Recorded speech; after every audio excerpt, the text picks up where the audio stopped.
Assalamualaikum warahmatullahi wabarakatuh. Sobat Waalaikumsalam SK, warahmatullahi wabarakatuh. ketemu kembali dengan saya Rifai, PKRS RSUD Dr. Rizka yang lama sekali tidak menjumpai para sahabat yang ada di channelnya RSUD Dr. Rizka. Hari ini hari yang sangat spesial, hari yang sangat khusus, karena juga saya akan menghadirkan narasumber yang luar biasa, narasumber yang khusus, bahasan yang khusus, dan bahasan yang sensitif dan istimewa.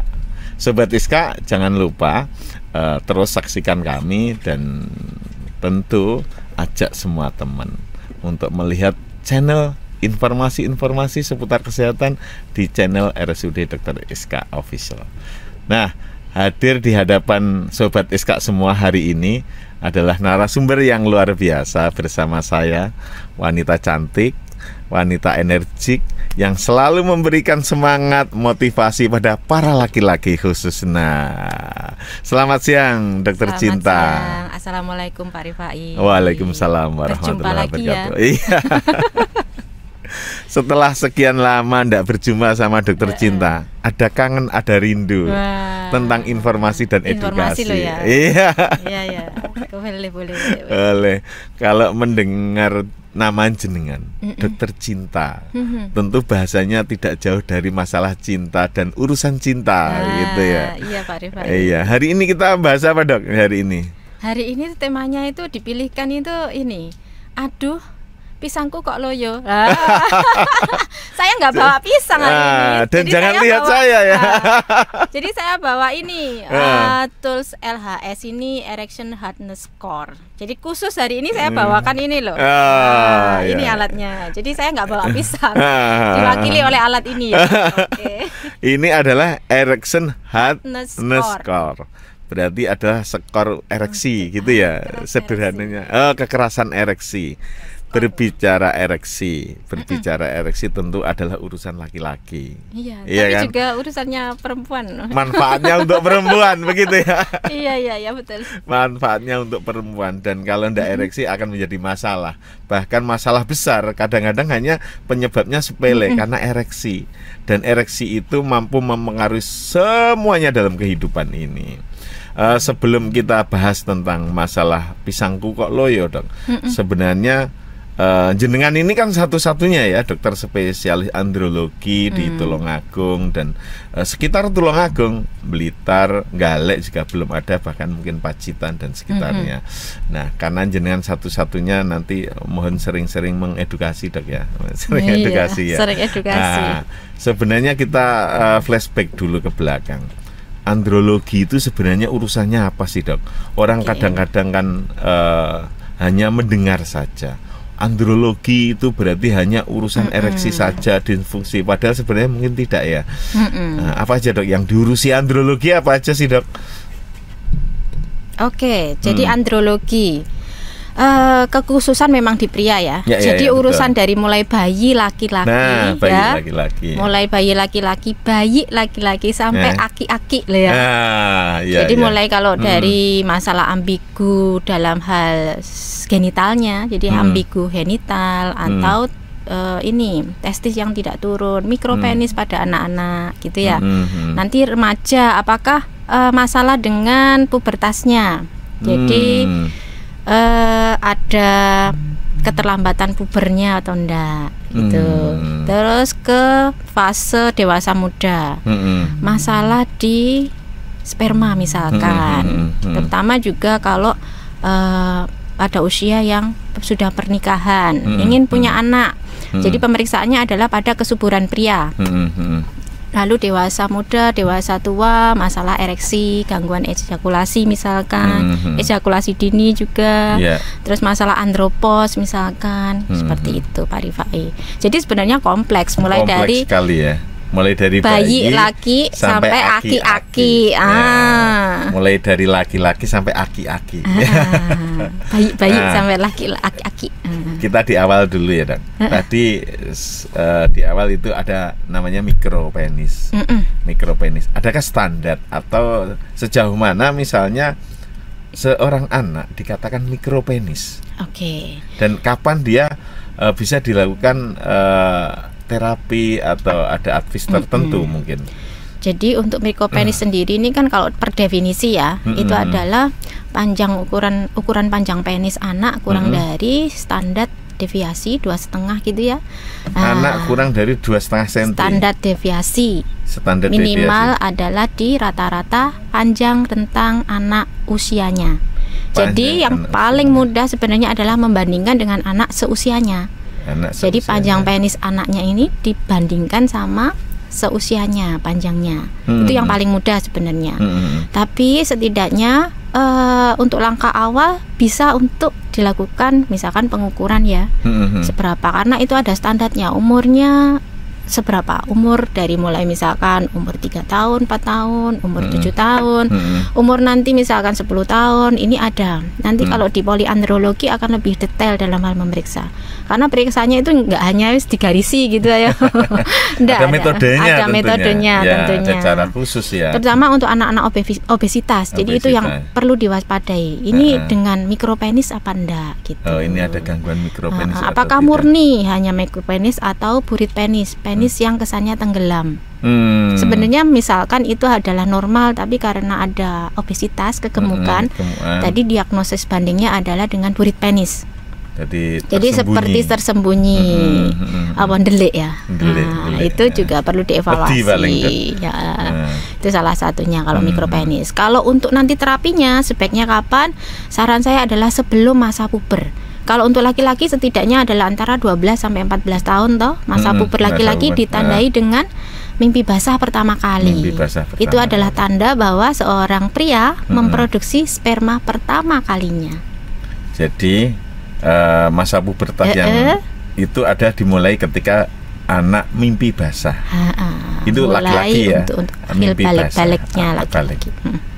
Diterjemahkan dok. Kadang-kadang ada orang yang mau menjelaskan terhadap anak mimpi basah itu apa ngono ki kadang-kadang ya gak iso dok. Pokok awakmu wis mimpi basah ngono lho le ngono. Jelaskan dok. Artinya mimpi basah itu sebenarnya yang bagaimana? Jadi kalau saya edukasi ke anak-anak itu lebih mudahnya seperti ini. Kalau untuk di usia-usia yang pre-remaja ya, itu kan sudah nggak ngompol lagi loh Pak Rifai ya. Ya harusnya sudah nggak ngompol. Harusnya sudah nggak ngompol lagi. Tapi itu ada fase. Ketika tiba-tiba kok ngompol, tapi ngompolnya nggak banyak dan keluar cairan yang seperti cairan misalkan cairan susu atau yang ada kental seperti ingus seperti itu dan baunya khas. Khas sperma. Iya, khas sperma. Kalau misalkan belum ngerti ya mirip dengan bau kaporit ya, pemutih pakaian itu. Nah, biasanya anak-anak ini saya edukasi untuk nanti nggak apa-apa untuk celana dalamnya biar diperiksa sama bapak atau ibunya untuk ngecek aja. Jadi ini sebenarnya juga untuk melatih keterbukaan anak kepada orang tua seperti itu. Sebentar dok, mimpi basah tadi yang terjemahkan bahwa mimpi basah itu keluarnya cairan yang sebenarnya dia kalau ngompol jelas air biasa ya, kencing ya. Nah pada remaja mimpi basah itu juga apakah sama dengan yang sudah dewasa? Artinya dia bermimpi melakukan koitus atau dia bermimpi seorang ada kenikmatan ejakulasi begitu juga sama? Apa sama begitu? Kalau ditanya ya Pak Rifai, tadi kamu ngimpi apa? Nggak tahu, lupa. Ada rasa nikmat kan gitu biasanya ya. Sebenarnya itu prosesnya adalah karena penuhnya epididymis atau gudang untuk sperma. Ketika sudah produksi tadi. Jadi produksi sperma itu yang namanya spermatogenesis kan berjalan 72 hari, kurang lebih seperti itu. Ketika sudah penuh di dalam epididymis itu muncullah di mimpi basah. Keluarlah itu. Baru itu yang bagi yang belum menikah atau tidak melakukan kegiatan seksual secara mandiri loh ya. Jadi itu adalah tanda pertama itu mimpi basah tadi karena sudah penuhnya di epididymis. Gudangnya sperma tadi udah penuh sehingga dikeluarkan. Sama seperti halnya Nyon Sewu Pak Rifai, kalau udah pria udah nikah, kalau tidak ada hubungan seksual secara rutin, bisa aja kan mimpi basah karena udah penuh tadi. Jadi harus gudangnya ada penyaluran dengan istri. Penyaluran yang sah maksudnya. Yang sah, yang baik dan benar. Kalau tadi Ini apakah seorang anak yang akil balik itu ketika dia keluar itu juga ditandai dengan rasa nikmat seperti ejakulasi begitu misalnya? Apa sehingga begini artinya kalau seorang ayah, seorang ibu mengilustrasikan atau menanya pada anaknya supaya tahu kamu mimpi apa, lupa, ada rasa apa begitu. Sebenarnya bisa nggak ada rasa. Nggak ada rasa karena apa? Lo kan nggak ngerti, belum ngerti, Pak Rifai, belum ngerti. Nanti kalau udah ngerti ya secara naluri ya, secara naluri dia akan tahu kan sesuai dengan ya kita sebagai kodratnya manusia kan dapat ilmu, belajar, merasakan itu. Baru tahu kalau di awal-awal mungkin ya oh gini ya ininya, mungkin kaget ya kan, mungkin kaget loh. Kok keluar tiba-tiba gini, kok baunya enggak itu kalau ditanya mimpi apa? Lupa. Kebanyakan adalah lupa. Tapi kok saiki gak enek arek lupa iku ya. Nyon sewu kalau misalkan di pria sendiri, kalau untuk seorang pria ditanya, tadi misalkan mimpi basah ya. Tadi mimpiin apa sih gitu ya? Kadang-kadang memang lupa. Lupa, iya. Tetapi ada nikmatnya. Iya, betul. Ada rasa nikmatnya. Karena dia sudah ada otaknya merekam. Oh, ini adalah rasa nikmat. Lah, kalau anak-anak kan belum merekam. Merekam gitu ya? Rasa itu kan belum merekam. Mikropenis ini batasan umur berapa anak itu wajib diketahui? Bisa diketahui bahwa oh anakku mengalami mikropenis. Nah, itu tadi catatannya adalah setidaknya sebelum puber. Karena untuk terapi-terapi lebih aman memang sebelum puber. Umur berapa dok kira-kira? Nah itu puber kan antara 12 sampai 14. Berarti setiap anak itu setiap anak berbeda. Ada yang 12 sudah puber, ada yang 14 baru puber. Yang diwaspadai jika kurang jika lebih dari 16 tahun kok belum masa pubernya. Nah, ini yang namanya bisa delay puberty. Biasanya akan diikutin dengan tanda seks sekundernya yang tidak tumbuh. Misalkan ya kumis, jenggot, terus suaranya melengking seperti anak-anak. Ya, bukan suara yang berat seperti pria. Itu yang diwaspadai. Jadi kalau ada laki-laki, nah itu tadi yang paling mudah kan dari suara nih. Ada suara laki-laki tapi suaranya kok nggak maco, nggak ngebas gitu ya. Nah ini bisa untuk kita evaluasi lebih awal. Nggak beringosan, nggak jenggoten ngono ya. Ya biasanya tanda itu kayaknya harus dilihat itu Kak Pendi itu ya. Biasanya juga harus dilihat juga bagaimana genitalnya. Tanda seks sekunder yang terhambat pertumbuhannya bisa diikuti dengan ukuran testis yang kecil, ukuran penis yang kecil. Ukuran testis yang kecil, ukuran yang penis yang kecil. Sehingga sebenarnya anak itu untuk mengetahui bahwa apakah dia mengalami mikropenis atau tidak, itu maksimal umur 12 tahun harus ya sudah, setidaknya 12 sudah warning ya. Sudah warning ya. Artinya bagi sahabat SK yang masyarakat Tulungagung dan sekitarnya punya anak, punya ponakan, kalau cucu. Kalau merasa bahwa anaknya 10 tahun kok khawatir, iki penisnya kok cilik ngono misalnya, kok ada ketidakberesan, apakah tenggelam karena kegemukan dan seterusnya, ini tentu harus wajib ke andrologi ya, supaya bisa dicegah secara dini. Ada treatmentnya ya dok ya? Iya, tentunya yang aman buat anak. Tapi sebenarnya kita juga perlu mempertimbangkan dari psikologis anak Pak Rifai. Kalau sudah masuk anak usia sekolah, kadang kalau dia itu ya seperti itu, sebaiknya memang sebelum masa masuk sekolah ya, masuk sekolah itu supaya untuk lebih dievaluasi lebih awal lebih baik kalau saran saya. Karena kalau tadi sampaikan bahwa membandingkan dengan anak seusia, bisa jadi itu karena masing-masing individu kan kadang tidak sama dok ya. Iya berbeda. Kadang membandingkannya adalah dengan saudaranya gini. Jadi si kakak dulu misalkan umur segini ini nggak sekecil ini loh gitu deh. Tapi anakku yang kedua ini kok lebih kecil ya, kok nggak sebesar yang dulu waktu kakaknya seumurannya ya. Itu menjadi warning juga untuk orang tua. Ya segera aja untuk kita evaluasi sama-sama gitu. Khususnya yang yang tenggelam tadi ya, yang burit penis. Secara case-nya banyak yang case-nya sekarang anak-anak dengan obesitas juga meningkat karena ya kayak pola hidup sehat ya, kayak mager. Iya. Mager, junk food. Nah, ini akhirnya membentuk. Seperti itu. Jadi jangan lupa untuk yang ada di rumah ini ya harus waspada. Iya, diperhatikan pertumbuhan anaknya, tumbuh kembang. Betul, ini senjata masa depan. Iya, apalagi kalau ini yang tadi pubertas. Waktu pubertas itu benar-benar yang dievaluasi karena itu nanti juga menentukan bagaimana kesuburannya di masa depan. Bagaimana kesuburannya nanti, bagaimana dengan spermanya nanti di masa depan. Gitu Pak Rifai. Ternyata juga bisa dideteksi dulu ya.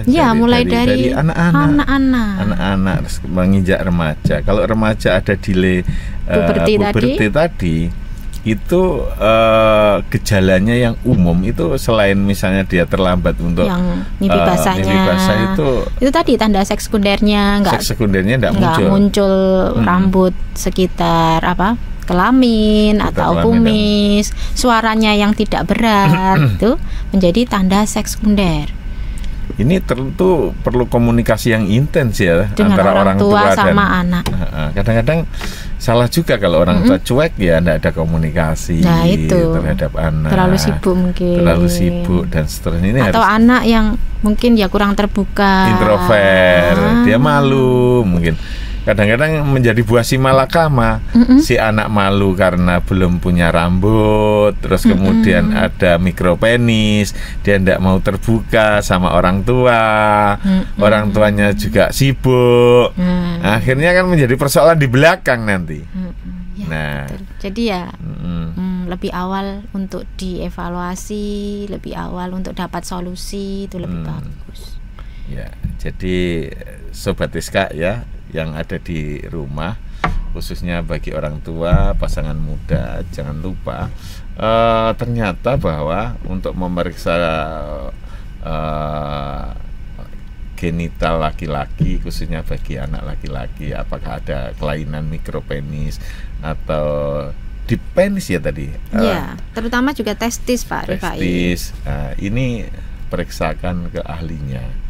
Jangan percaya pada hal-hal mistis atau mitos-mitos ya. Kadang-kadang orang Jawa atau suku-suku tertentu itu ada mitos. Ini misalnya kalau yang di umum belum begini karena begini dan seterusnya. Jangan percayakan mitos-mitos, tapi percayalah pada ahlinya yang kompeten di bidangnya. Kalau persoalan andrologi, maka datanglah ke ahli andrologi terdekat atau kemana saja. Dan yang hari ini kita juga sudah siap itu di Rumah Sakit Dr. Rizka ada dokter cinta yang setia melayani panjenengan semua. Masuk kemudian bagi remaja yang hari ini lagi nanti lihat di YouTube-nya RSUD Dr. Rizka, lihat sendiri, bilang sama orang tuanya, saya dengarkan informasi di YouTube-nya Iska, ternyata saya ada gangguan mah, karena saya gemuk ini begini, ternyata ada obatnya mah, tidak bisa dibiarkan saja, begitu misalnya. Yuk ngomong terus terang pada orang tua, nanti pasti akan ada solusi. Harapannya nanti ke depannya itu masalah infertilitas atau gangguan kesuburan pria itu tidak ada lagi laporan bahwa karena testis yang bermasalah atau testis yang tidak turun pada skrotum. Ada Pak Rifai. Jadi baru tahu ketika sudah di poliandrologi dilakukan pemeriksaan fisik. Nah, ternyata testisnya cuma satu atau tidak ada dua-duanya. Nah, jadi seperti ini kan mungkin dari memang dulunya nggak ada edukasi masalah testis ini, yang harus memang normalnya harus turun di skrotum. Di dalam kantongnya buah zakar. Jadi harus memang testis itu normalnya letaknya di dalam kantong zakar, sehingga itu untuk mendukung terjadinya proses spermatogenesis. Gitu. Jadi ini terbiasa untuk periksa Pak Rifai. Iya. Jadi seluruh tubuh ini kalau ada sesuatu di seluruh tubuh itu kok ada sesuatu yang tidak biasanya, maka harus periksa. Iya, kadang nggak nyadar Pak Rifai kalau dia itu hanya punya satu testis. Lah wong Jawa ngarani sangklir gitu. Oh ada istilahnya sendiri. Iya penonton ya, ada ya namanya sangklir ya. Oke. Oleh enek sing sangklir ngene kudu periksa ya. Jadi ada. Itu supaya nanti kedepannya itu nggak ada kasus masalah gangguan kesuburan pria, gegara, masalah nggak tahu kalau testisnya yang bermasalah. Nah, ada kasus yang seperti ini Pak Rifai. Jadi orang tua memang dari awal kok anakku ini kelihatannya ada masalah di testisnya nggak ada satu, cuma satu ya. Lalu ini ada pihak-pihak misalkan dari nenek, udah biarin aja wong ya anakmu itu tumbuh sehat, pintar gitu. Itu akhirnya sampai tertunda umur mungkin 8 tahun, 10 tahun baru periksa. Padahal untuk proses terapi testis yang tidak turun pada kantong zakarnya ini setidaknya untuk dilakukan orsidopeksi atau menurunkan si testis tadi adalah setidaknya di 18 bulan. 18 bulan setidaknya harus diturunkan. Lah kalau tahunnya itu baru 7 tahun dok, ya harus segera. Iya betul. Ojo ditunggu meneh. Jangan misalnya begini, harusnya memang standarnya 18 bulan. Tetapi kalau sudah 7 tahun, 5 tahun, ya gak usah ngenteni lagi yang lama, harus jangan merasa terlambat. Segera. Tidak ada kata terlambat. Iya, apalagi kalau sudah itu tadi datang ke poliandrologi sudah umurnya udah 25 tahun, ya 27 tahun datang testisnya cuma satu misalkan atau tidak ketemu dua-duanya testis. Nah, ternyata setelah dilakukan pemeriksaan penunjang testisnya berada di atas daerah perut misalkan. Ini kan edukasinya harus segera untuk dikeluarkan atau diturunkan. Karena resikonya adalah kanker testis loh. Nah, tambah bahaya lagi nih ya. Jadi resikonya adalah kanker testis. Kalau misalkan memang posisinya tidak pada tempatnya. Dan gini dok, kadang-kadang ada mitos ya. Memang tadi yang saya sampaikan bahwa testis yang tidak turun, kalau orang saya dengar dulu waktu kecil namanya sangklir itu tidak bisa dibandingkan dengan hewan misalnya. Kadang-kadang punya kambing kalau sangklir itu tambah lemu, barang ngono-ngono kuwi ya. Oh, ndak apa-apa ngono. Lah ndak bisa seperti itu. Jadi mitos-mitos bahwa sehat itu tidak hanya dilihat dari blegere. Ya kan? Fisik ketoke gak apa-apa itu, tetapi harus detail. Misalnya tadi memang testisnya enggak turun enggak apa-apa, enggak ketok ya, bahaya ini. Masalah ya sembunyi tadi. Tempatnya tersembunyi Pak Rifai. Jadi harus lebih kayak di detail untuk periksa seperti itu. Dan jangan berpikir bahwa kalau misalnya masih 7 tahun testisnya belum turun, memang proses waktu itu dia belum pernah mimpi basah, tidak paham, terus kemudian dia kencingnya juga tidak ada gangguan. Ini tidak ada hubungannya sebenarnya kalau urusan testis dengan kencing, kan begitu dok. Ini fungsinya nanti ke depan, ke kesuburannya, ke masalah ereksinya dan seterusnya mungkin. Ya, karena fungsi testis ini ada 2 hal yang penting. Yang pertama adalah testis untuk memproduksi sperma, yang kedua adalah tempat untuk memproduksi hormon testosteron. Hormon testosteron ini hormon kepriaan, hormon laki-laki ya, hormon kelaki-lakian. Jadi itu fungsi utama di testis. Jadi testis ya normalnya harus ada dua, letaknya di dalam kantong skrotum, ukurannya ya ukuran pada normalnya. Gitu. Menarik ini. Sudah mulai anak-anak, remaja, kemudian mengarah ke dewasa muda ini adakah dok? Misalnya kalau kita lihat bahwa dewasa muda itu masih semangat, energik, pasti kuat. Apakah ada juga gangguan seksualitas pada dewasa muda, misalnya fungsi seksualitasnya, adakah gangguan pada pada orang-orang dewasa muda ini? Karena kalau ibaratnya gini dok,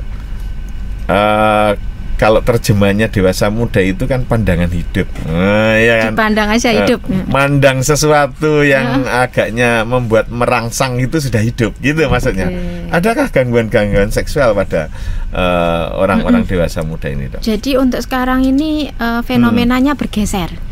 Kalau dulu masalah ereksi, masalah ejakulasi itu pada orang-orang yang dewasa tua gitu ya. Dewasa tua.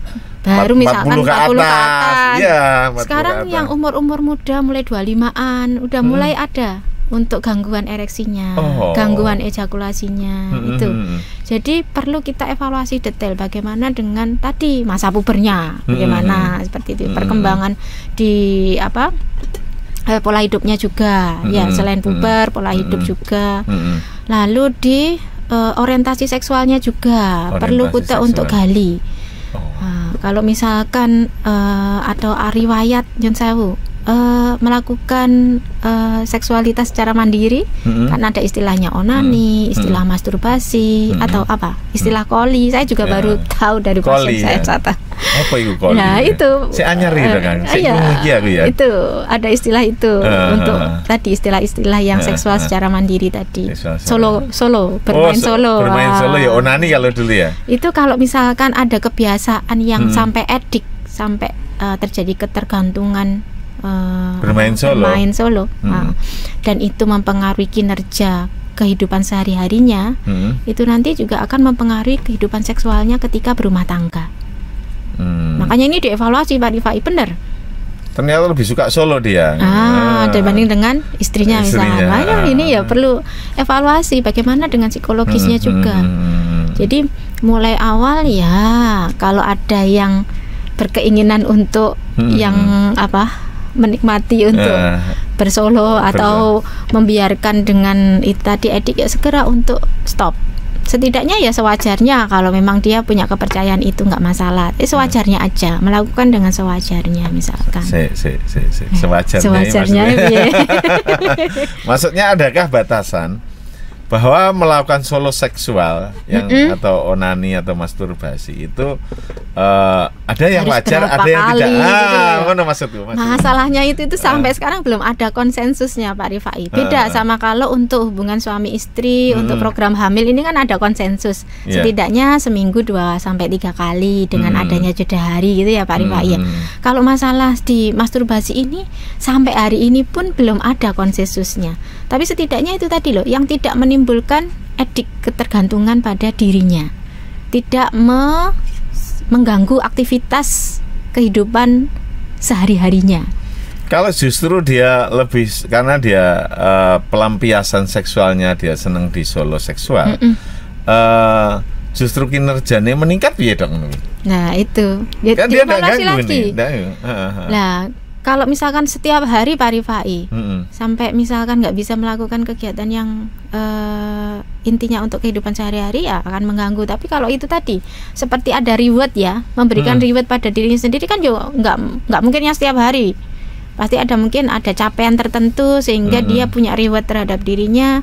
Ya sebenarnya kita kembalikan ke masing-masing individu karena kita nggak bisa ya memaksakan untuk sama rata untuk semua orang. Sama rata sama rasa. Tidak bisa sama rata sama rasa pada semua orang, tidak bisa. Iya, tidak Tentu bisa. Masing-masing individu mempunyai bisa self control tadi. Self control masing-masing. Masing-masing punya self controlnya.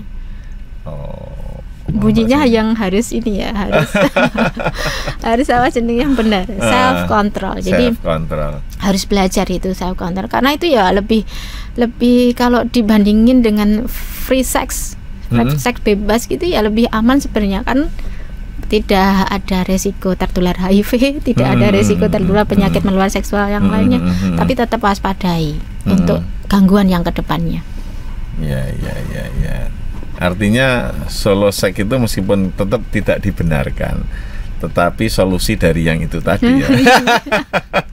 Meskipun tidak dibenarkan ya, artinya itu kita kembalikan ke individunya. Ke individu. Semakin menarik ini karena semakin panas.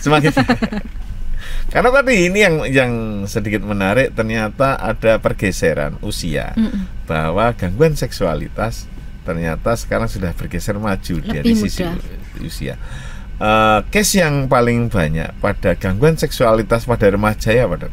Masa urusan gedang loyo tadi belum ke sana nanti. Ejakulasi dini Pak Rifai. Dia merasakan bahwa dia ini merasakan ejakulasi dini. Wong baru dipegang misalkan ya, ada rangsangan sedikit dengan melihat hal-hal yang memberikan rangsangan seksual, mungkin gambar atau video. Tapi kok sudah basah. Masalah ejakulasi dini itu tidak sesimpel itu. Karena ada masa ini nanti namanya adalah vaginal latency time. Jadi ada waktu di mana namanya ada penetrasi antara penis ke dalam vagina. Ini berapa waktunya gitu. Kalau misalkan kurang dari 1 menit, ada waktu kurang dari 1 menit penetrasi penis ke dalam vagina, kurang dari 1 menit, itu bisa dikatakan di ejakulasi dini.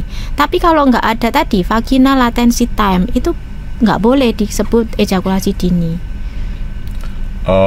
Paham jadi, ya. Jadi misalnya seseorang itu nggak ada aktivitas seksual dengan pasangan, dia melihat video porno gitu misalkan ada gambar yang menarik, misalnya ada laki-laki melihat foto atau gambar orang telanjang, sekarang dia tiba-tiba keluar sperma misalnya, seperti itu belum bisa dikatakan ejakulasi dini. Ejakulasi dini itu diterjemahkan ketika penis sudah ada penetrasi di vagina dan waktunya kurang dari 1 menit. Kalau misalnya begini Dok, sudah foreplay, ya kan, foreplay, baru mau masuk sudah keluar, ini masuk kategori mana ini? Nah, itu tadi ada kan aktivitas seksualnya baru dengan menuju ke sana ini. Si Dole ini mau masuk kepada si Putri ini. Ini dia sudah ejakulasi, ini termasuk juga ejakulasi dini. Ada kan, sudah ada kontak. Ya. Bisa dikatakan itu ejakulasi dini yang sangat dini itu berarti. Nanti itu memang mengganggu di program hamil alami. Ya apa, wong belum ejakulasi apa-apa di dalam vagina, sudah di dalam ejakulasinya di luar. Berarti itu kan mengganggu nanti di program hamil alami. Karena untuk program hamil alami ini kan perlu sperma diantar ke. Kalau misalnya masih 15 detik tapi dia sudah masuk di sana, apa juga sama kan, kurang dari 1 menit. Artinya bahwa kalau urusan ada latensi tadi. Urusan program hamil, sperma kan sudah masuk di dalam vagina, Dok. Iya. Tapi itu termasuk juga mengganggu ini sebenarnya.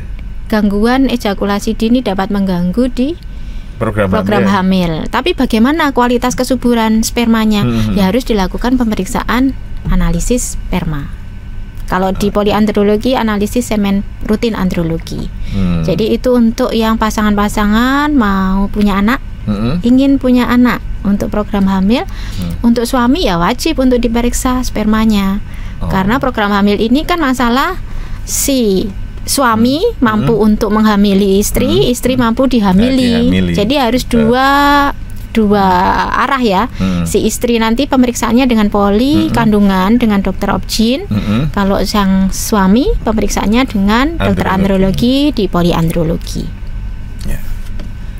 Ya, tadi sudah remaja, dewasa, urusan dengan ejakulasi dini, gangguan ejakulasi dini.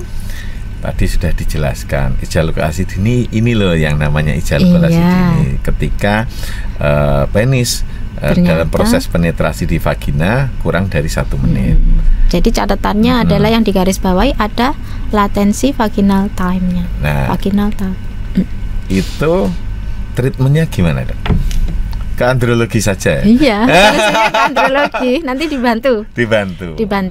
Asalkan sudah nikah loh ya. Asalkan saya. Kalau belum nikah enggak bisa dibantu, Dok. Saya dapat dosanya Pak Rifai. Nah itu loh, yang repot saya dapat dosanya itu loh. Gitu ya? Sama dengan masalah disfungsi ereksi juga seperti itu. Kalau disfungsi ereksi kan dari per definisi kan sulit untuk melakukan ereksi atau sulit mendapatkan ereksi atau sulit mempertahankan ereksinya ya, untuk melakukan hubungan seksual yang menyenangkan.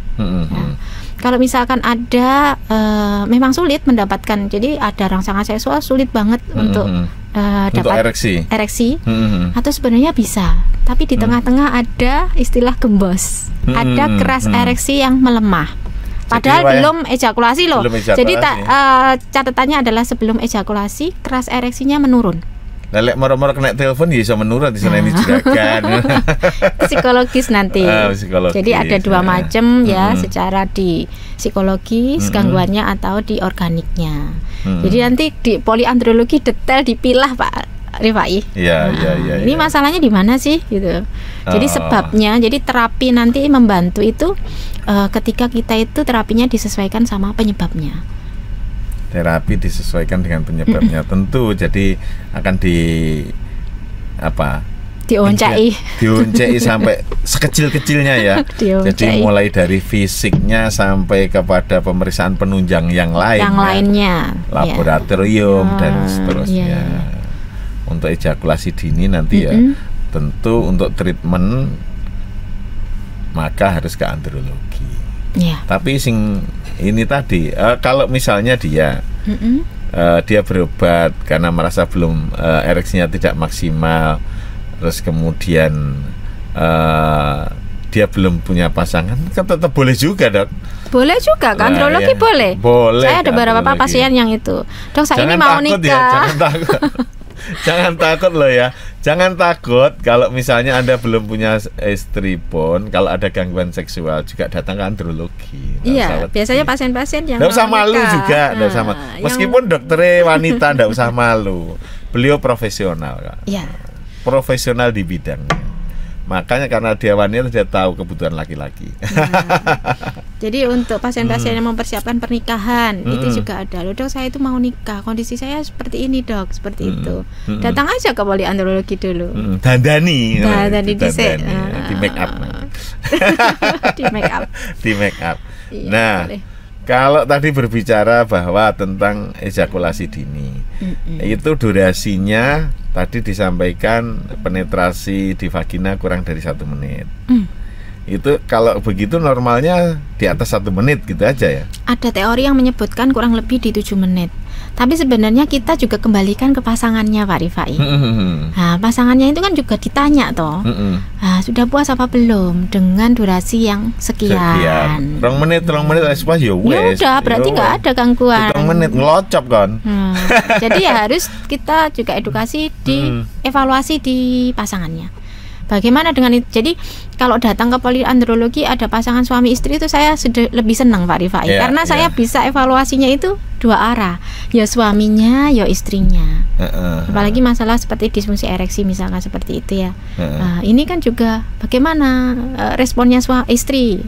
Istri ini responnya juga seperti apa. Nah, sudah dibenain di ereksinya suami. Nah, si istrinya ini juga nanti bagaimana? Ada nggak masalah di seksualnya istri? Ternyata kalau ada masalah seksualnya istri yang kudu dibenain dua-duanya, namanya couple terapi. Couple terapi, ya. Jadi, terapi berdua. Yo gak lucu lah Pak Rifai. Aku dandani si suami neta lah, istri iki kewalahan ya toh. Ya digawe kewalahan atau tidak ada komunikasi. Nah itu. Tidak ada komunikasi. Loh kok maling ini saiki. Repot nanti. Jangan-jangan.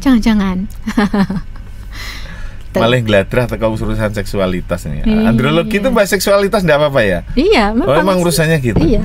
Kalau begitu Dok, ini sekarang tadi ada treatment silahkan kalau mau treatment untuk ejakulasi dini ke rumah sakit Dr. Rizka nemui Dr. Cinta.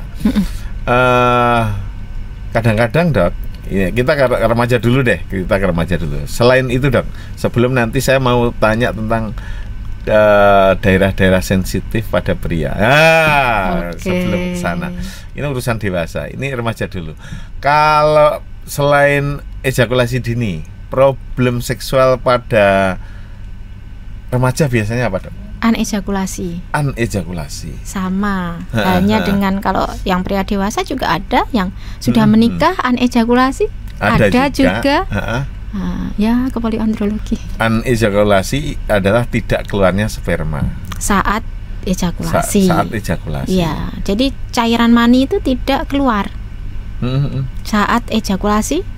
Itu padahal tidak keluar. Laki-laki itu orgasmenya kan didapatkan dari ejakulasi. Berarti tidak dapat jadi orgasme. Seperti istilahnya kalaupun kita nembak pistol angin. Pistol angin, bus. nggak ada isinya, nggak ada pelurunya. Dari beberapa case itu ketika dia ada anejakulasi, case anejakulasi, kan karena tidak ada orgasm, ya kan? Apakah juga penis tetap ereksi, Dok? Nah, dievaluasi dulu. Dia bisa nggak ereksinya? Keras ereksi itu ini ada erection hardness score, ada skala 1 sampai 4. Ini urusan ereksi ya ini ya. Ini urusan ereksi ini. Jadi kalau tidak ada rangsangan seksual, kalau misalkan nggak ada rangsangan seksual kan fase penis adalah fase flasid. Ya wis lemes biasa ngono lho Pak Rifai ya. Tapi kalau sudah ada rangsangan seksual, lemes biasa. Kalau misalkan ada rangsangan seksual, rangsangan seksual ini bisa didapat dari yang pertama melihat. Yang kedua, melihat pandangan hidup tadi.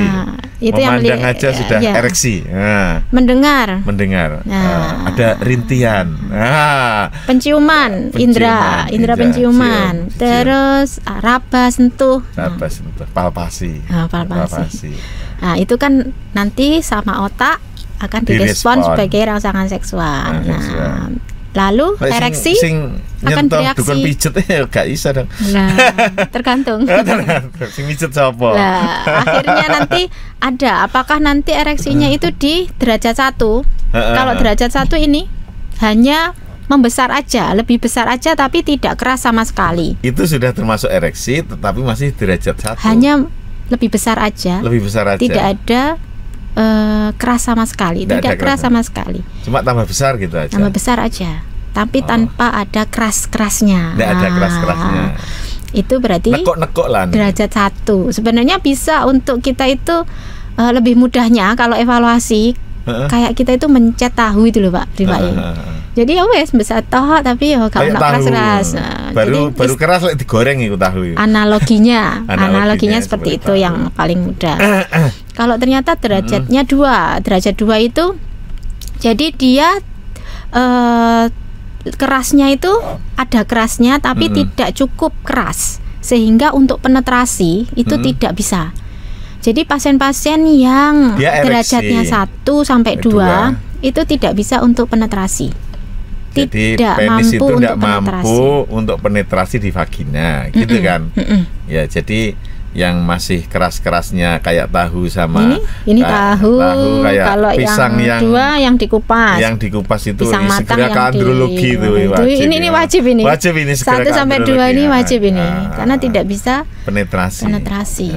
Lalu yang ketiga, derajat 3 itu cukup keras, bisa untuk penetrasi sebenarnya ya. Tapi memang tidak sepenuhnya keras. Jadi tidak maksimal. Itu kalau dianalogikan dengan kita itu kalau mencet batangnya penis tadi seperti mencet pisang tapi dengan kulit. Tapi pisang matang dengan kulit. Pisang masih sebenarnya nggak gembos Pak Rifai. Kerasnya kurang optimal gitu aja. Tapi sebenarnya itu adalah sudah bisa untuk ukuran dia penetrasi. Jadi minimal dari skala 3 tadi. Nanti dicek ya Pak Rifai. Nanti dicek. Yang paling bagus, paling optimal adalah kayaknya kalau saya ngecek ini harus ada palpasi Dok. Ada palpasi, ada auskultasi. Pegangan hidup berarti. Nah, yang paling optimal ini di skala 4. Di skala 4 atau derajat 4. Ini adalah keras optimal, memang keras optimal. Jadi analoginya adalah seperti mencet batang penis itu seperti kita mencet timun mentah. Bukan timun yang digodok loh. Apa namanya, Pak? Timus. Timus sih bukan. Bendoyo. Sana anak bendoyo semua aja nih. Itu. Jadi kita juga evaluasinya bisa kalau sesudah terapi itu evaluasinya juga dari salah satunya keras ereksinya sudah ada perkembangan ke arah lebih baik apa belum. Jadi lek enek guyon lek rakaku ra iso mlebu iki bener cah. Bener lek rakaku ra iso mlebu. Buktinya tadi sama dokter Cinta itu disampaikan. Lek kayak tahu, kayak pisang dikupas ya gak iso mlebu, gak iso ereksi. Ereksinya tidak maksimal, tidak iso penetrasi. Artinya penetrasi itu adalah untuk aktivitas seksual begitu. Ada treatmentnya. Iya, pastinya juga yang aman buat pasien karena evidence based medicine. Aja ngawur pari-pari. Oh, ngawur ini ya dipijet ya. Apalagi yang disuntik itu. Aduh, disuntik bagian penisnya. Ada kasus yang disuntik minyak, disuntik silikon misalkan. Itu kan sangat berbahaya bagi jaringan penisnya. Jadi itu justru ancamannya impotensi yang permanen. Nah, bahayanya di situ Pak Rifai. Hati-hati Sobat Rizka. Nggak jadi keras lagi tapi tambah terganggu di ereksinya untuk permanen. Ini yang sangat miris ya. Sangat prihatin saya. Ada kasus sampai yang kita harus soal. Ya. Jadi Sobat Rizka, ini pesan penting ini bahwa ketika Sobat Rizka khususnya para laki-laki pejantan tangguh ini kalau ada gangguan terhadap ereksi, gak iso ngadeg, sitolenya nggak bisa berdiri, jangan percaya pada mitos-mitos, kemudian jangan mencoba menterapi sendiri. Lek sampean gak duwe ilmune, ojo mbok terapi dhewe dengan membeli obat yang ndak jelas lah, dengan terapis-terapis yang tidak berkualifikasinya, ndak bagus lah, ndak profesional lah, ndak punya ijazah lah, datang ke andrologi. Karena beliaulah yang secara akademis diberi kewenangan. Kewenangannya sudah secara internasional diakui oleh dunia untuk andrologi. Jangan ngawur, sekali lagi jangan ngawur. Karena bahaya Dok ya, bahaya. Iya. Kalau misalnya terlanjur, kadang-kadang orang itu ngawur. Tidak semua orang mau terbuka urusan seks. Karena masih dianggap tabu. Satu, tabu. Yang kedua itu adalah urusan harga diri. Iya, pria itu harga dirinya tinggi. Iya, harga dirinya tinggi. Dia malu. Meskipun dia sebenarnya ada di fase 2 ini tadi ya, kayak pisang dikupas. Koyok-koyok gaya nih. Ya tak, gaya nih. Tapi dia tidak mau terapi itu. Kadang-kadang malu. Maka tidak perlu malu lah, karena gangguan pada fisik apapun tempatnya, tentu ada solusi untuk terapi. Dokter Cinta biasanya kalau di SK hari apa aja Dok? Senin sampai dengan Jumat. Senin sampai Jumat, setia Senin sampai Jumat di Rumah Sakit Dr. Rizka. Pagi hari pelayanan mulai jam 8 sampai jam 12. Kalau Jumat sampai jam 11 ya. Kalau Jumat sampai jam 11. Iya. Kalau hari Senin sampai dengan Kamis sampai jam 12. Iya. Termasuk di Geraha juga ya? Di Geraha Hita. Ya, di Geraha Hita, Poli Eksekutif Senin sampai Kamis. Jam 9 sampai jam 12. Jumat khusus, Jumat berkah khusus main poli tok. Adakah untuk mengatasi ini Dok? Misalnya orang kalau dia pisangnya kurang maksimal gitu, selain ke andrologi gitu Dok. Misalnya dia pengennya, mungkin ini aku capek, mungkin ini aku makannya kurang bagus.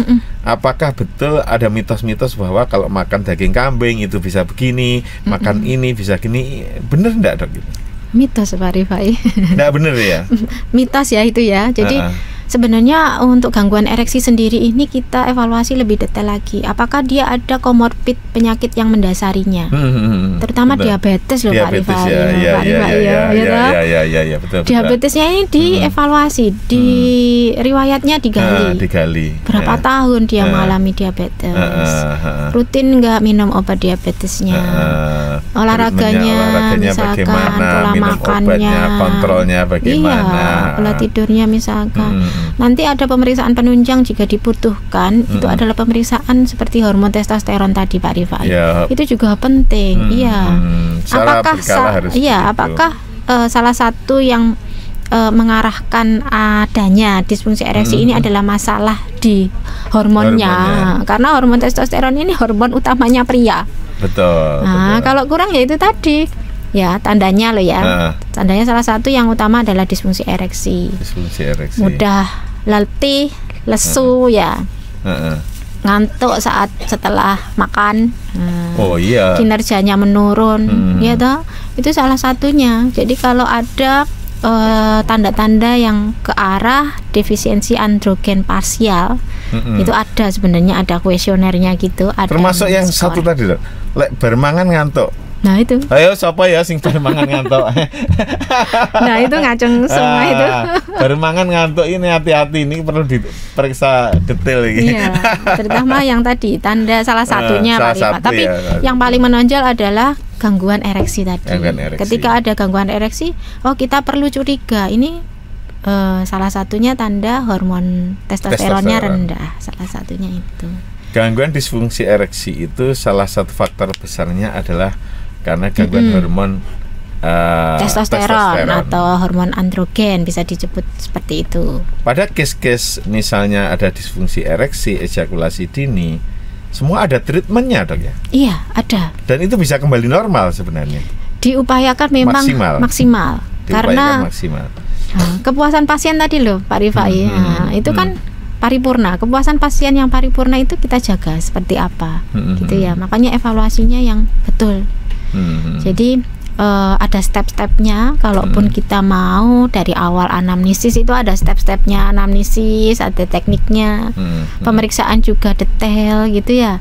Nanti untuk terapi juga apakah dosisnya ini sesuai. Jadi hati-hati kalau yang tadi terapi sendiri sampai beli obat sendiri di luar, karena bisa aja obat yang dari luar itu dosisnya melebihi dosis yang tidak semestinya wajar, karena ada yang menyebutkan itu bisa loh 3.000 kali lebih besar dosisnya dari dosis yang amannya.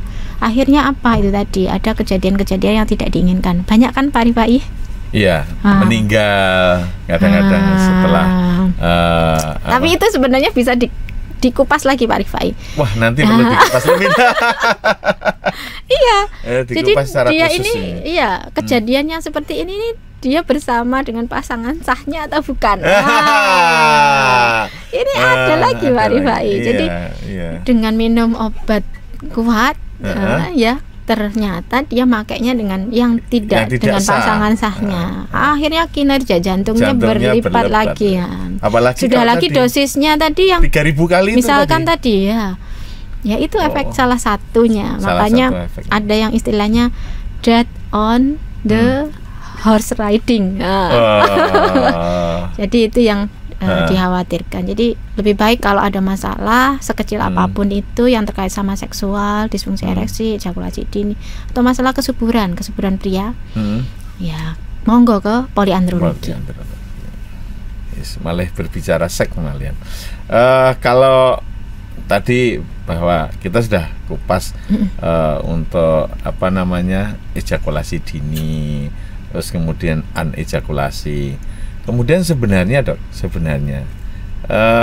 seorang laki-laki itu secara teori itu adakah misalnya batasan normal usia segini sampai segini itu sebenarnya sehat untuk melakukan hubungan seksual itu berapa kali gitu, ada enggak dok? Iya. Kalau misalkan itu sebenarnya disesuaikan sama namanya potensi ereksi. Jadi potensi ereksi ini sebanding dengan umur usia. Jadi di 20-an berbanding lurus ya. Ya, jadi kalau di usia 20-an, nah itu kan potensi ereksinya sangat bagus, sehingga pandangan hidup tadi. Kalau seminggu misalkan 2-3 kali untuk hubungan seksual bersama istri. Nah, sekalian untuk program hamil kan masa-masa reproduksi. Umur 20 sampai? Ya umur 20-an. 20 sampai mungkin sekitar 30-an. Itu 2 sampai 3 kali, sampai 4 kali gitu. 30 sampai 40 pun masih bisa di 2 sampai 3 kali dalam seminggu. Di atas 40 itu mulai menurun karena potensi ereksinya juga mulai turun tadi. Setidaknya oke lah di 2 kali dalam seminggu. Sepakati sama-sama sama istri. Tadi kalau umur 30-40 2 kali, 40 sampai 50 apakah 3 kali, apakah 2 kali ya? 2 sampai 3 kali. Ya, kalau 40 sampai 50 kan juga bisa 2 sampai 2 kali sampai misalkan. Di umur 50 ke atas bisa sebenarnya sampai 2 kali, tapi rata-rata di 1 kali. Umur 60 ya rata-rata 1 kali itu dalam seminggu sudah bagus. Bisakah misalnya dok, umur 40, umur 50 potensinya dinaikkan? Artinya umur 50 nih wah kurang aku jane lek seminggu pisan nih. Tapi pengen. ora kuat nih. Piye iki carane? Karena bisa ndak Dok itu potensi itu dibantu.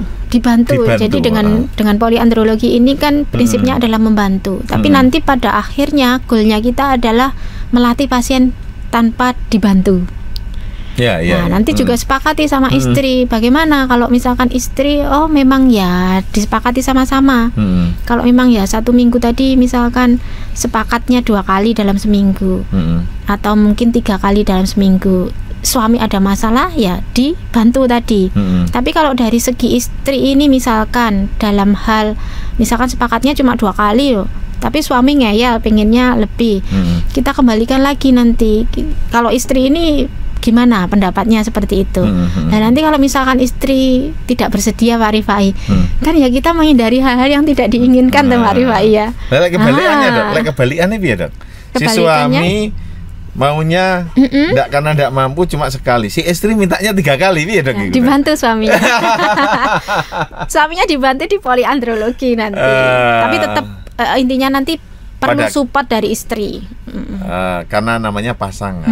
Namanya saling pasangan. Support. Ya enggak bisa, harus tunggal. Iya. Kalau tunggal namanya solo. Ganda. Ganda ini pasangan. Iya. Menarik sekali Dok sebenarnya bahasan kali ini. Enggak ngantuk toh? Katanya teman-teman gitu kalau sama andrologi enggak ngantuk. Nggak terasa ini sudah 1 jam lebih nih Dok, hampir 2 jam. Padahal belum bahas yang lain ya. Belum bahas yang. Dan ini saya kira adalah memang andrologi itu sebuah bahasan yang cukup menarik dan vital. Karena bisa mempengaruhi kualitas hidup, semangat, motivasi dan sebagainya. Senyampang dilakukan dengan benar. Gitu. Oke, Sobat Siska, terima kasih Dokter Cinta. Sama-sama Pak Rifai. Nanti ketemu lagi di lain waktu kita bahas topik. Iya, sepertinya saya itu kok mesti dipasang sama Pak Rifai. Kayaknya kita jodoh kayaknya. Dipanggil khusus untuk andrologi. Iya Pak Rifai. Akhirnya saya menjadi pasien yang jenengan kayak gini kita. Iya toh Pak Rifai. Oke, nanti kita bahas bahasan yang lebih menarik lagi Sobat Siska. Demikian bahasan kita yang cukup menarik dengan Dokter Cinta. Cluenya adalah sesuatu tetap harus diselesaikan oleh profesional. Jangan ketika ada gangguan apapun terhadap diri Anda, gangguan kesehatan pada tubuh Anda, dilakukan terapi pada diri sendiri, keputusan Anda sendiri. Tetaplah pada konsultasi dengan profesional. Demikian saya Rifai dari RSUD Dr. Siska. Assalamualaikum warahmatullahi wabarakatuh. Waalaikumsalam warahmatullahi wabarakatuh.